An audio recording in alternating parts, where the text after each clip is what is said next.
So I talked about moment marketing and the fact that we can now trigger a digital campaign based off of offline events. So what this means is you don't have to have specific flight dates for your campaign anymore. You can decide to trigger a campaign based on the weather if you wanted. So if you were a brand that only wanted to advertise when it was hot, you didn't have to wait for the weather to be hot and quickly launch a campaign.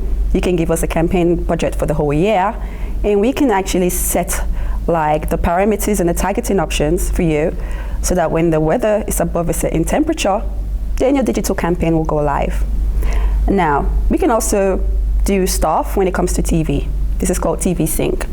So for example, when you have a TV ad online and you want to boost your reach, you know that a lot of users' attentions is divided when the ad break is on, but you don't want to miss out on those users. So when the ad break is on, we trigger your digital campaigns. So they have a higher chance of seeing your ads on Facebook, on digital platforms as well, on YouTube even. And you can actually choose to run conquest campaigns. So if you know you have a competitor's ad on TV, you can decide at that point to launch your digital campaigns as well. You can do so many things we sync. You can do sports sync. During the World Cup, the last World Cup, Adidas did this fantastically.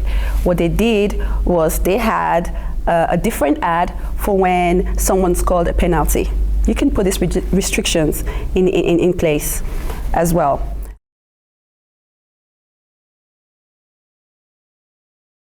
Programmatic has to have got to a point where marketers, publishers, advertisers especially, are open to this idea of programmatic, because we didn't just start out by entering this space in MENA and saying, listen, we're going to start doing moment marketing. We didn't. We just started with the basics. At the time, we had no access to even third-party data. At the time, all we did was run off of our advertiser first-party data and convince publishers to go into this space. So at that time, it was all about education. So I think South Africa is going through a process of education right now, which we were at about 3.5 years ago. So once that's crossed and you do basic programmatic, then innovation happens. I don't feel like it's okay to run before you walk, right? So because of that, we started out small. And I think that's really helped us because we have had the experience now. We know basic stuff. So when we go to our clients with amazing stuff that would increase their reach and improve their return on investment, they're open to these ideas. So like I said, South Africa would be ready once they go through that education phase.